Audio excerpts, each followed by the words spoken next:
Le 24 février 1986, John Rutten rentre tranquillement chez lui après sa journée de travail. À ce moment-là, il n'a aucune idée du drame qui s'est produit dans son appartement au cours de la journée. Le corps déjà froid de sa femme est allongé sur le tapis du salon. Elle a été brutalement tuée de 3 balles dans le torse. Calibre 38, dit la police, les tirs sont précis comme si le meurtrier avait voulu s'assurer que Sherry Rasmussen ne se relève pas. Une trace de morsure est même découverte sur l'avant-bras de la victime, laissant penser à un acte impulsif dicté par la colère. La voiture de la jeune femme a disparu, ainsi que son certificat de mariage, et pourtant, les enquêteurs soutiennent coûte que coûte la thèse du cambriolage qui aurait mal tourné. Il faudra 23 ans pour trouver le véritable coupable de cette affaire, au cours de laquelle l'intégrité même de la police de l'époque est mise en doute. Mais alors, pourquoi aurait-elle protégé l'assassin? C'est parti pour cette mystérieuse affaire, le meurtre de Sherry Rasmussen.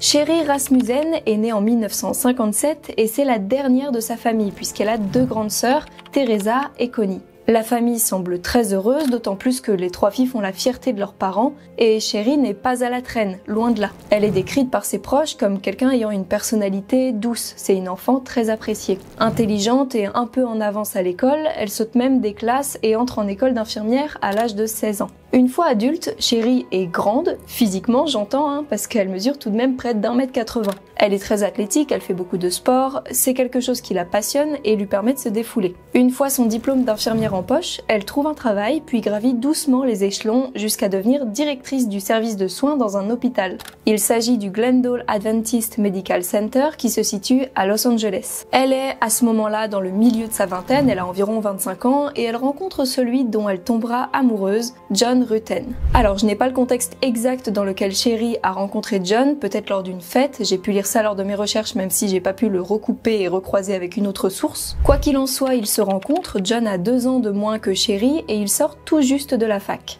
Il a grandi à San Diego à côté de LA et a obtenu son diplôme d'ingénieur. Il fait beaucoup de basketball, il est passionné de sport, tout comme Sherry, ce qui va beaucoup les rapprocher. Ils se mettent ensemble et le jeune couple s'entend à merveille. En 1984, ils emménagent tous les deux dans un joli petit appartement qui se situe dans un quartier nommé Van Nuys, un peu au nord de Los Angeles. Et en novembre 1985, 2 ou 3 ans après leur rencontre, ils se marient. Les clichés pris lors du mariage nous dévoilent un couple heureux, souriant. Pourtant, il y a déjà eu quelques ombres au tableau, mais on voit ça un petit peu plus tard. Revenons-en au mariage, la famille de Sherry est présente, son père, sa mère, ses 2 sœurs, tous sont ravis pour la jeune femme. À ce moment-là, rien ne laisse présager le drame qui se produira moins de 3 mois plus tard.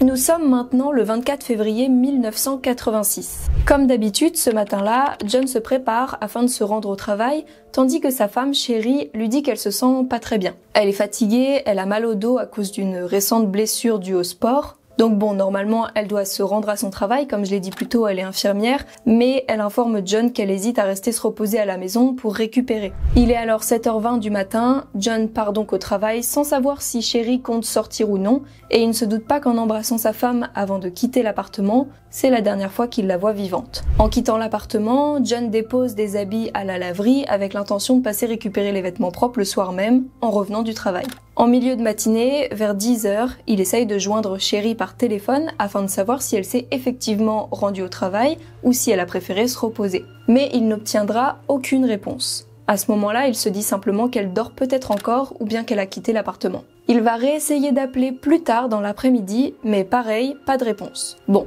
il s'inquiète pas plus que ça, si Sherry est bel et bien allée travailler, c'est normal qu'elle ne réponde pas. À 17h30 environ, John quitte le travail. Il passe à la laverie afin de récupérer les vêtements propres qu'il avait déposés le matin même et continue sa route. Il est alors 17h55 quand il arrive devant chez lui. À peine arrivé dans sa rue, John remarque un premier élément étrange, la porte du garage de l'appartement qu'il partage avec sa femme est grande ouverte. Immédiatement, il est saisi d'un mauvais pressentiment. C'est inhabituel pour le couple de laisser le garage ouvert, d'autant plus que la voiture de sa femme est manquante. Pour lui, c'est difficile de croire que Sherry ait pu quitter le logement en voiture sans même fermer le garage. Pour que vous puissiez vous représenter un petit peu le logement, j'ai retrouvé des archives. Le garage est en bas et tout l'appartement le surplombe, même l'entrée se situe à l'étage si j'ai bien compris. John a d'ailleurs sa propre voiture qu'on peut voir garée dans le garage sur cette photo. Il a l'air d'y avoir pas mal de choses rangées dans le garage en plus des voitures du couple, donc je comprends qu'habituellement il ne laisse pas la porte grande ouverte. Alors qu'il s'avance pour entrer dans le garage, John est surpris par un étrange bruit cristallin.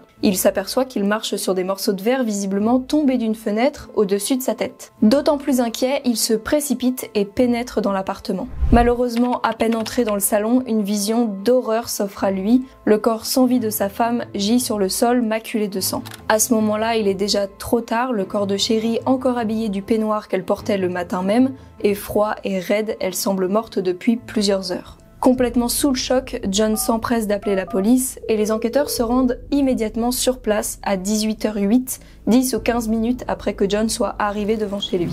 L'expertise des policiers met en lumière de nombreux détails de la scène de crime. Tout d'abord, on voit que Sherry a dû lutter. 2 de ses ongles se sont arrachés pendant qu'elle se débattait et elle a visiblement été frappée à la tête. À côté d'elle, sur le sol, gît un vase renversé. On peut supposer qu'il a été utilisé pour la frapper. L'expertise du corps confirmera que Sherry a été frappée à la tête soit par la crosse de l'arme du crime, soit par le vase en question, et même peut-être par les deux. Les enquêteurs vont également remarquer qu'effectivement, l'une des vitres de l'appartement est cassée, des bouts de verre jonchent le sol, tandis que du matériel vidéo et des objets électroniques sont entassés près de la porte d'entrée, suggérant que quelqu'un s'est introduit par effraction pour cambrioler les lieux. Malheureusement, tout porte à croire que les cambrioleurs sont tombés sur Sherry par hasard alors qu'ils se pensaient seuls. On peut voir sur les photos de la scène de crime que le salon montre des signes de lutte. Certaines étagères sont tombées, les fils de la chanifie pendent comme si celle-ci avait été arrachée à la hâte et les placards sont ouverts comme si l'intrus ou les intrus avaient fouillé à l'intérieur. Mais étrangement, malgré tous les signes de cambriolage, la vitre cassée, l'état du salon, la chanifie près de la porte, seule la BMW flambant neuve de Sherry a été volée,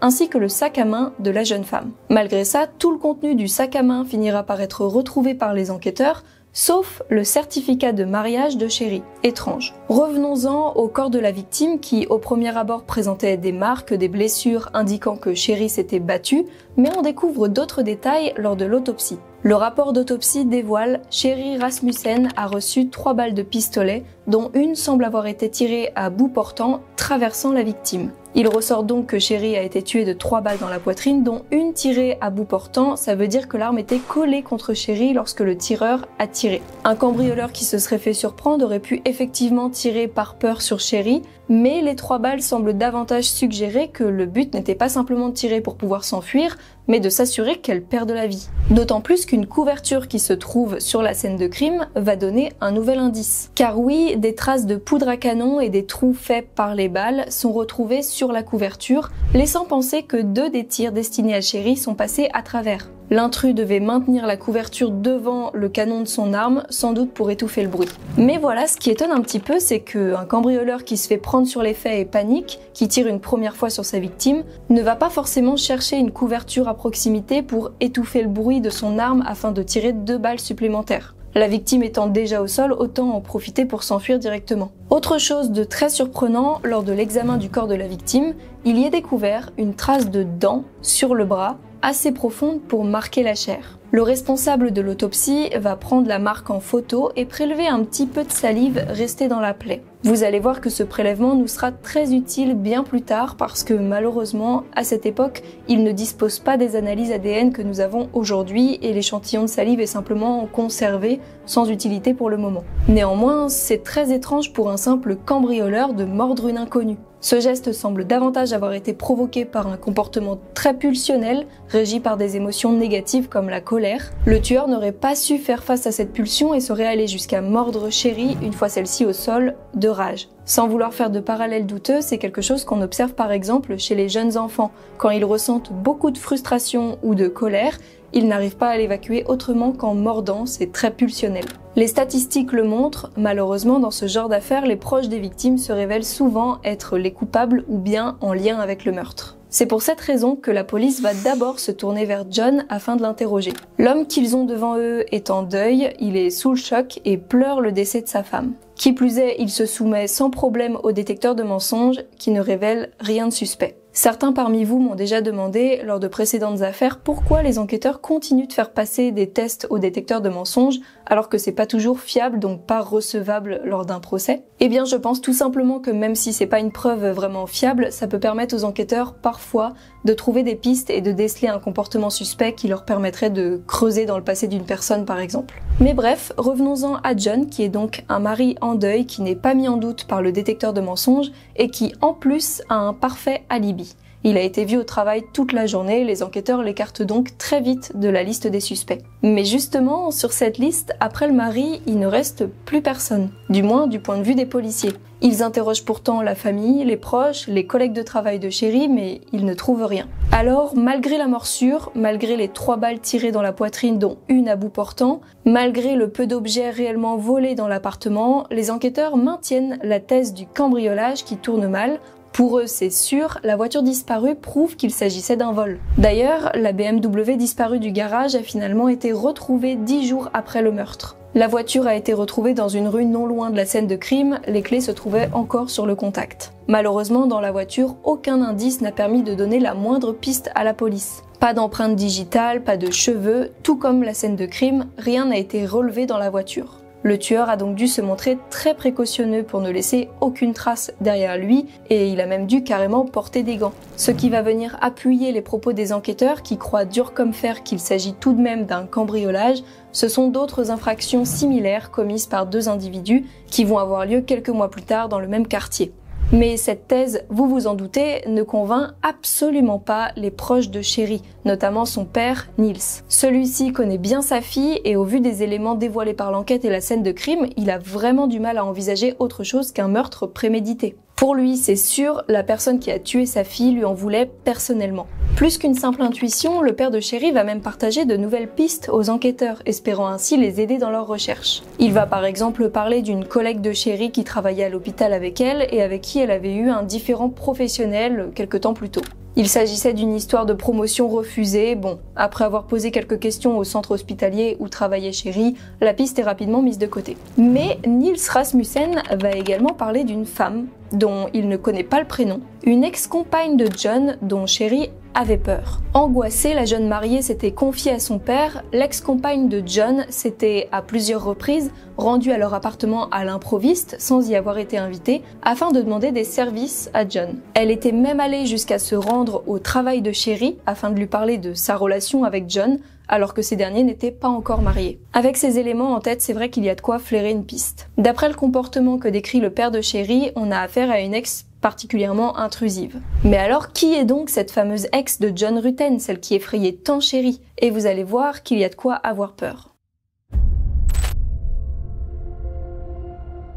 Stephanie Lazarus rencontre John à l'université de Californie alors qu'ils entament leurs études et elle tombe rapidement sous son charme. John est beau garçon, il est sportif, il fait des études d'ingénierie mécanique, il a 1 an de plus qu'elle. Stéphanie développe donc rapidement des sentiments pour lui. Ils se rapprochent, deviennent amis, et plus que ça même puisqu'ils commencent à se fréquenter sans pour autant que leur relation évolue vers quelque chose de réellement sérieux. Leur histoire va tout de même durer le temps de leurs années d'études. Ils se trouvent dans le même dortoir sur le campus universitaire, les chambres qu'ils partagent avec des colocataires se font presque face, du moins elles sont dans le même couloir. Et durant toutes ces années, Stéphanie espère secrètement que John va lui aussi tomber sous son charme. Malheureusement, lorsque Stéphanie laisse entendre qu'elle souhaite poser une étiquette sur leur relation et se mettre en couple, John refuse poliment. Visiblement, il ne partage pas les sentiments de la jeune femme et la relation amicale et ambiguë qu'ils entretiennent lui convient très bien telle qu'elle est. Qu'à cela ne tienne, Stéphanie s'accroche et continue de voir John occasionnellement, espérant qu'il change d'avis. En parallèle, en 1983, la jeune femme termine ses études et devient agent de police. Malheureusement pour elle et malgré les années qui passent, cette idylle ne verra jamais le jour. Du moins, Stéphanie ne fera pas partie de l'équation, puisque John va rencontrer Sherry en 1984. Sherry est belle, grande, sportive, assurée, et tout de suite, il est séduit, délaissant complètement Stéphanie, qui ne peut alors qu'observer son amour de jeunesse lui filer entre les doigts. Mais si vous pensez que John et Stéphanie vont s'éloigner pour autant, détrompez-vous.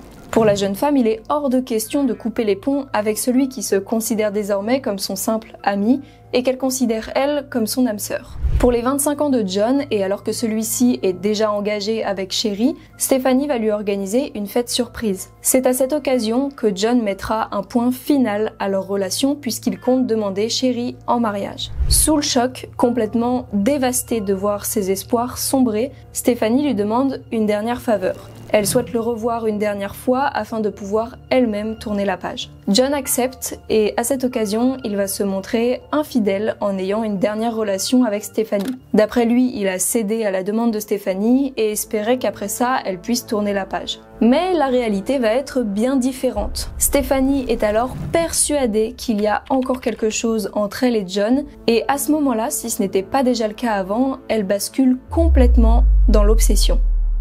Stephanie développe une jalousie excessive pour Sherry qui, en un claquement de doigts, a eu celui à qui Stephanie a pourtant donné des années de sa vie. Cette situation, la jeune agent de police ne l'accepte pas. Pour elle, c'est inconcevable que John finisse avec cette fille qu'il connaît à peine alors qu'il fréquente Stephanie depuis si longtemps. Plongée dans son déni et son obsession, Stephanie va tout faire pour récupérer John, quitte à se servir de l'infidélité de ce dernier contre son couple. Un jour, Stephanie se rend à l'hôpital dans lequel travaille Sherry et la confronte à sa réalité. Selon elle, John lui court toujours après, la preuve en est puisqu'il est revenu la voir alors qu'il était censé être engagé auprès de Sherry.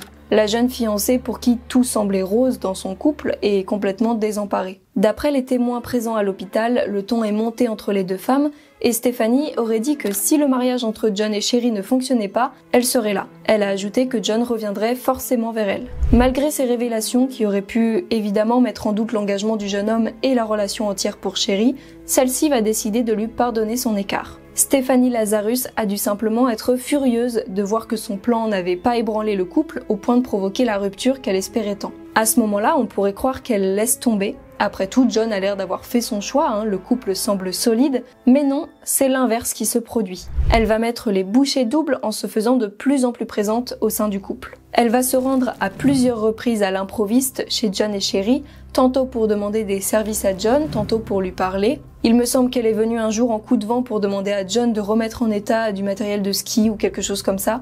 Bref, tous les prétextes sont bons pour essayer de passer du temps avec celui qu'elle aime. Vous pourriez alors vous demander, parce que personnellement la question m'est venue, mais que fait John dans toute cette affaire ? Après tout, cette situation délicate au sein de son couple est due à une personne faisant partie de son passé à lui. Sherry n'a pas vraiment de marge de manœuvre, elle ne connaît pas du tout Stephanie, d'autant plus que l'infidélité de John a pu aussi entretenir le lien qui l'unit à Stephanie et venir empirer son comportement. Bien qu'effectivement, de toute façon, le comportement obsessionnel de la jeune femme est la base du problème. Malheureusement, il se trouve qu'on a assez peu d'infos sur le positionnement de John vis-à-vis de la situation délicate dans laquelle était son couple. Apparemment, pour lui, la situation était claire, ils n'étaient plus que des amis, il avait été limpide avec Stephanie. À partir de là, qui aurait pu imaginer ce qui s'est passé ensuite ? Tenez-vous bien, Stephanie va même se présenter chez le jeune couple alors qu'elle est en service, donc en tenue de policière, et armée, ce qui ne manquera pas d'effrayer Sherry en plus de la mettre extrêmement mal à l'aise. Dans cette période, Stephanie va également envoyer une lettre à la mère de John. Avec les années de fac, elle avait eu l'occasion de rencontrer son frère, sa sœur et ses parents, et du coup elle lui écrit « Je suis vraiment amoureuse de John et l'année dernière m'a vraiment déchirée ». Elle parle de l'année où il l'a délaissée suite à sa rencontre avec Sherry. J'aimerais que ça ne se termine pas comme ça et je pense que je ne comprendrai jamais sa décision. En parallèle, le jeune couple se marie et ce malgré les intrusions récurrentes de Stephanie dans leur vie. À ce moment-là, rien ne présage le drame auquel ils vont devoir faire face, mais la suite, nous, on la connaît déjà. En fait, cette partie de l'histoire nous permet réellement de cerner qui était Stephanie Lazarus et comment ses sentiments l'ont plongée inexorablement dans une obsession malsaine, la poussant à l'impensable. Maintenant qu'on a terminé ce flashback, revenons-en au mois de février 1986, après le décès de Sherry. Tout ce que je viens de vous dire, les enquêteurs de l'époque ne le savent pas et croient absolument à la théorie du cambriolage qui a mal tourné. Malheureusement et contre toute attente, même lorsque le père de Sherry parle de l'ex de John, tenez-vous bien, les enquêteurs balayent l'idée et ne le prennent pas du tout au sérieux. Ils vont même lui répondre qu'il a trop regardé la télé, sous-entendu « on n'est pas à la télévision », ce n'est même pas envisageable pour eux qu'il s'agisse là d'un crime passionnel. D'autant plus un crime commis par une femme qui se cache dans leur rang. Et pourtant, c'est bien de cela qu'il s'agit, et il faudra 23 ans pour en arriver à cette conclusion.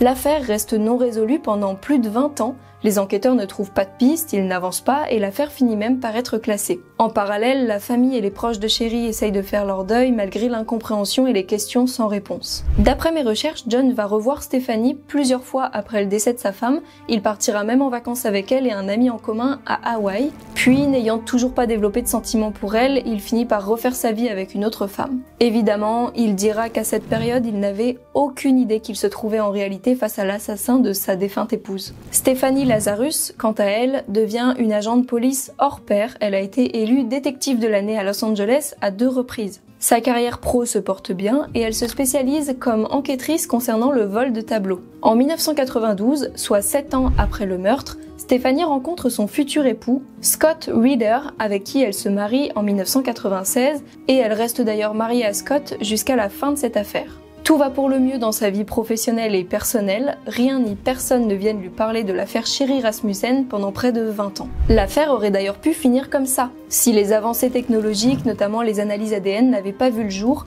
permettant la réouverture de certains dossiers classés. En 1998, la base de données ADN nationale, nommée Combined DNA Index Codix System, est mise en place. Elle nous sera utile un petit peu plus tard, puisque cet outil permet aux enquêteurs de comparer les échantillons ADN prélevés sur une scène de crime avec les profils ADN présents et enregistrés dans la base de données. C'est en 2001, lors de la mise en place d'une nouvelle équipe de détectives au sein de la police de Los Angeles, que l'affaire Rasmussen va être rouverte. La nouvelle équipe de détectives est spécialisée dans les affaires non résolues et c'est le détective Cliff Shepard qui flaire cette ancienne affaire. En se plongeant à nouveau dans le dossier d'enquête, Shepard remarque un détail étrange. Dans le rapport, il est indiqué que les objets vidéo stéréo et la chaîne Hi-Fi entassés près de la porte d'entrée de l'appartement sont tachés du sang de Sherry. Cela signifie que la femme était déjà morte au moment où les cambrioleurs ont pris le soin de laisser les objets près de l'entrée. Or, s'ils ont pris le temps de les poser là, ça n'a pas de sens qu'ils n'aient pas pris aussi le temps de les emmener en partant. Pourquoi prendre le temps de déplacer ces objets et partir sans, si la menace que représentait Sherry était déjà au sol, sans possibilité de prévenir les forces de l'ordre? Ça ne peut vouloir dire qu'une seule chose, il s'agissait d'un leurre, d'une mise en scène pour faire croire à un cambriolage. Shepard va creuser davantage et il va à nouveau faire une découverte. Vous vous souvenez de cette fameuse trace de morsure sur le bras de Sherry dont les policiers avaient prélevé un échantillon de salive du meurtrier? Eh bien, Shepard va déclarer, je cite, « Lorsque j'ai relu les rapports, ils ont indiqué qu'un prélèvement de morsure avait été effectué. Et lorsque j'ai réexaminé les preuves, aucune preuve de prélèvement. J'ai donc vérifié auprès de notre établissement et ils ont confirmé qu'ils n'avaient pas enregistré le prélèvement dans notre salle de preuves, il n'y a aucune trace de cela. Simple oubli ou acte volontaire de la part des précédents enquêteurs afin de brouiller les pistes? Évidemment, nous ne le saurons pas. Mais pourtant, un échantillon de l'ADN du tueur a bel et bien été prélevé via la trace de morsure. En faisant quelques recherches supplémentaires et en contactant le laboratoire de la police scientifique, Shepard retrouve la trace de ce prélèvement qui attend tranquillement son heure dans un congélateur du bureau du médecin légiste du comté de Los Angeles. L'enquêteur va alors demander un examen de ce prélèvement. L'affaire ayant eu lieu 20 ans plus tôt, avant les dernières avancées en matière de police scientifique, il se doute qu'on pourra peut-être tirer davantage d'informations de cet écouvillon qu'auparavant. Et il avait vu juste. Après analyse, et malgré le fait que le prélèvement ne matche avec aucun présent dans la base de données de la police, on peut tout de même dire avec certitude que Sherry a été mordue par une femme. Ça reste un sérieux indice, mais l'enquêteur Shepard va rapidement laisser l'affaire de côté, découragé de ne pas avoir trouvé un match entre les ADN. À ce moment-là, malheureusement, l'enquête concernant le meurtre de Sherry Rasmussen va à nouveau sombrer dans l'oubli. Il faudra attendre l'année 2009 cette fois-ci pour qu'un détective nommé Jim Newtall décide de reprendre l'enquête. Il va passer en revue le dossier complet de l'affaire et s'étonne de voir que le profil ADN de la tueuse ne correspond absolument pas à la thèse du cambriolage par 2 hommes. Le fait qu'il s'agisse finalement d'une femme et même simplement la violence du meurtre, pour lui, ça ne colle pas. Il en a l'intuition et décide de réinterroger 20 ans plus tard les proches de Sherry. C'est là qu'un prénom qu'on a déjà entendu auparavant va refaire surface, celui bien évidemment de Stephanie Lazarus. La famille de la victime explique avoir déjà parlé de Stephanie Lazarus à l'époque, mais bizarrement, il n'en a pas été fait mention dans le dossier. On ne retrouve cette information nulle part. À l'époque, Stephanie n'avait même pas fait l'objet d'une enquête. Il n'y avait eu quasiment aucune recherche à son sujet, c'est juste lunaire. En creusant un petit peu plus, les enquêteurs découvrent un autre indice étrange. Peu de temps après le meurtre, l'agent de police Stephanie Lazarus a signalé que son pistolet calibre 38 avait été volé dans son véhicule. On peut facilement faire le lien, il s'agissait là sans doute du pistolet dont elle s'était servie pour le meurtre de Sherry. Après s'en être débarrassée, elle a déclaré qu'il avait été volé dans son véhicule et personne ne s'est interrogé à ce sujet. Voilà comment elle a pu se débarrasser de l'arme du crime sans attirer l'attention. Et justement, si ces éléments avaient pu retenir l'attention des enquêteurs de l'époque, ils auraient peut-être pu faire le lien avec le nom de Lazarus qui ressortait dans le meurtre de Sherry et justement le corps de la femme qui avait été abattue par un calibre 38. Mais malheureusement, l'information est passée à la trappe, du moins à l'époque. Il n'en faut pas plus au nouvel enquêteur en charge de l'affaire. Pour lui, il est grand temps d'interroger enfin l'ex-petite amie de John, 23 ans après les faits. Avant d'interroger Stéphanie, les enquêteurs décident de la jouer fine. Après tout, Stéphanie est elle aussi agent de police. Elle a à peu près 26 ans de carrière derrière elle et elle risque de leur filer entre les doigts si elle comprend qu'on la soupçonne. D'autant plus qu'elle est armée, donc la police ne veut prendre aucun risque. Les enquêteurs vont alors lui tendre un piège. Stéphanie est immédiatement mise sous surveillance. Alors bon, 23 ans après l'affaire, ils ne s'attendent pas à la voir cacher des preuves ou avouer un meurtre à tout va. En revanche, ils attendent patiemment qu'elle finisse son café dans un lieu public avant de jeter son gobelet à la poubelle. L'équipe de surveillance va récupérer le gobelet en question afin d'y effectuer un prélèvement et l'envoyer au laboratoire d'analyse. À ce moment-là, je me suis posé la question, est-ce qu'ils ont le droit de prélever de l'ADN sans le consentement de la personne ? Et bon, apparemment, dans un cas comme celui-ci où il y a de sérieux doutes sur l'implication de Stéphanie dans un meurtre, ça semble toléré. Le résultat tombe, l'ADN de Stéphanie prélevé sur le gobelet 23 ans après les faits correspond exactement à l'ADN retrouvé au niveau de la morsure du bras de Sherry Rasmussen. Il n'y a alors plus de place au doute, après 23 ans d'enquête, Stéphanie Lazarus est la meurtrière de Sherry et elle se cachait depuis toutes ces années dans les rangs de la police. Il est temps enfin de l'interroger afin qu'elle réponde de ses actes. Les enquêteurs vont donc prétexter lui demander de l'aide sur une vieille affaire, puis s'installer dans une salle d'interrogatoire. À ce moment-là, Stéphanie, qui ignore tout des soupçons, si ce n'est même des preuves qui pèsent déjà sur elle, va rapidement se montrer nerveuse. Les enquêteurs abordent le sujet, elle va revenir sur son passé avec John Rutten et se montrer très floue concernant leur relation. Correct me if I'm wrong, because from what you're telling me, you guys dated while you were in college together, right? Yeah, and probably after college. I can't. Geez, trying to think when I met my husband. I met my husband in. When did I meet Scott? Elle ne se souvient plus exactement quand elle a eu lieu, si leur relation a repris ou pas après le mariage de John. Elle fait mine de ne plus savoir le prénom ni même le métier de sa femme Sherry. Et pourtant, en parallèle de tout ça, elle admet qu'elle est partie en vacances à Hawaï avec John et un autre ami après le mariage de John, même si elle dit qu'elle doit vérifier l'année exacte dans ses photos de vacances. At one point, I mean, he may have been dating her, or I don't know, maybe he was married, I don't even remember. And now I'm thinking I may have gone to her and say, hey, you know what, is he dating you? He's bothering me, and so I'm thinking that we had a conversation about that. Like at her work or at their house or? No, I'm thinking that he obviously must have told me where she worked. I'm thinking it was a hospital somewhere in LA.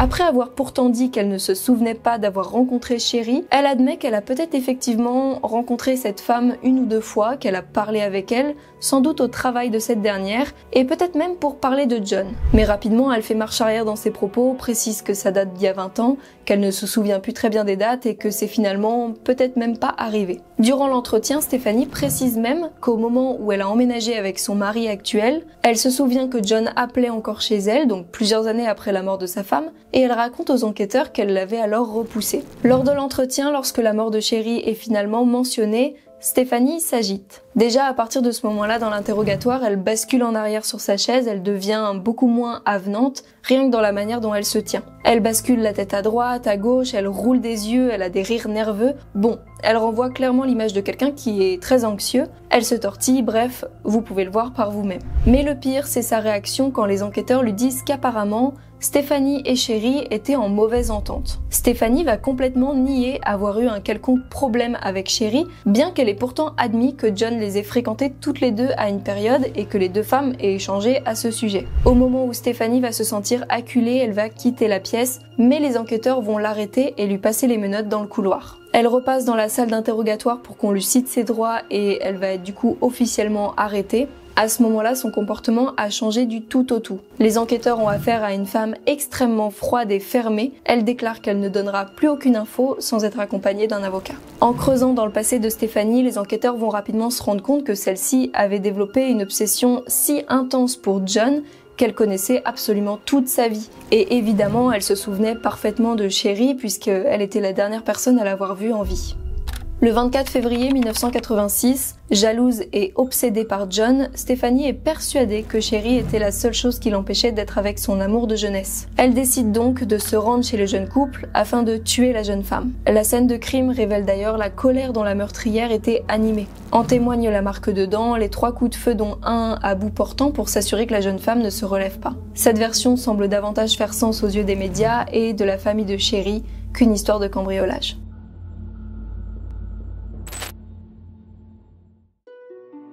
Le procès de cette affaire, durant lequel on apprend de nombreux détails, a été très médiatisé, et ce pour plusieurs raisons. Déjà, cette affaire de meurtre est peu commune puisque les faits ont eu lieu 23 ans plus tôt. D'autant plus qu'il s'agit d'un agent de la sécurité publique qui est assis sur le banc des accusés. Mais ce qui surprend le plus les médias qui s'emparent de l'affaire, c'est le fait que l'enquête soit restée en suspens et ait même été classée à une période alors que des éléments de réponse semblaient déjà figurer dans le dossier à l'époque. Certes, les analyses ADN n'existaient pas encore, ou du moins ne permettaient pas de dire avec certitude que c'était Stephanie Lazarus qui était à l'origine du meurtre, mais son nom était pourtant ressorti plusieurs fois sans qu'elle ne soit même interrogée ou considérée comme suspecte. Encore plus étrange, le fait que l'échantillon d'ADN prélevé sur les lieux du crime n'ait pas été correctement consigné, et que les infos n'aient pas été correctement indiquées dans le dossier de l'affaire. Ou encore le fait que la famille, et notamment le père de Sherry, avait à plusieurs reprises parlé de l'ex-compagne de John et avait eu comme réponse qu'il regardait trop la télévision. Alors, simple manquement de la part de la police, peut-être qu'effectivement aucun d'entre eux n'a voulu croire que la coupable se cachait dans leur rang, ou bien dissimulation de preuves afin de protéger l'un des leurs, c'est la question que se sont posées plusieurs médias lorsque cette affaire a finalement été résolue. Nous ne saurons bien évidemment jamais la vérité, l'affaire datant en plus des années 80, mais un autre élément vient également questionner les médias. Comment est-il possible que John n'ait pas envisagé que Stephanie, qui se rendait chez eux sans consentement, qui s'était rendue au travail de Sherry afin de lui parler de sa relation avec John, ait pu être l'auteur du meurtre? Elle causait beaucoup de tort dans leur couple, et John, qui faisait donc partie de ce triangle amoureux qui était finalement le seul lien entre les deux femmes, ne le savait que trop bien. Il est pour certains surprenant qu'il n'ait pas davantage pointé du doigt la jeune femme, qu'il n'ait pas exigé des réponses après le drame. Il est l'un des personnages principaux de cette affaire, et il reste pourtant l'un des proches de Sherry qui s'est le moins exprimé durant toute l'enquête, allant jusqu'à même revoir Stephanie et la fréquenter à nouveau après les faits. Mais bon, ça pareil, on ne saura sans doute jamais la vérité, peut-être que tout simplement cette possibilité était inenvisageable pour lui. L'enquête va révéler des bribes de journaux intimes tenus par Stephanie au cours des années précédant les faits. Ces passages à glacer le sang témoignent de son obsession pour son amour de jeunesse. On peut par exemple y lire « J'ai vu la voiture de John Rutten. J'ai mis un mot dessus. Et je suis restée là, à l'observer pendant près d'une demi-heure. J'ai rendu visite à John, mais sa petite amie était là. Aujourd'hui, je n'avais pas vraiment envie de travailler, j'étais trop stressée à propos de John, j'ai vraiment du mal à me concentrer ces derniers jours. » Ces écrits, les témoignages de ceux qui à l'époque avaient assisté à l'altercation des deux femmes à l'hôpital, les doutes de Niels, le père de Sherry, et évidemment l'ADN retrouvé sur la scène de crime qui correspond à celui de Stephanie ne laisse aucune place au doute. Et pourtant, Stephanie plaide non coupable lors de son procès. Malgré tout, en 2012, 26 ans après le meurtre brutal de Sherry et 3 ans après son arrestation, Stephanie Lazarus, alors âgée de 51 ans, est reconnue coupable de meurtre et condamnée à une peine de 27 ans de prison. En 2023, Stephanie va changer sa version des faits et plaider coupable en faisant une demande de libération conditionnelle qui lui sera refusée. Aujourd'hui encore, cette affaire est parfois citée comme un exemple flagrant d'erreur judiciaire retardée par les conflits d'intérêts, et des soupçons persistent concernant le fait que la piste de Stephanie ait été volontairement ignorée en 1986. Merci d'avoir regardé cette vidéo, j'espère qu'elle vous a intéressé. Pensez à vous abonner et laisser un petit pouce en l'air si c'est le cas. Quant à moi, je vous dis à très vite et d'ici là, portez-vous bien.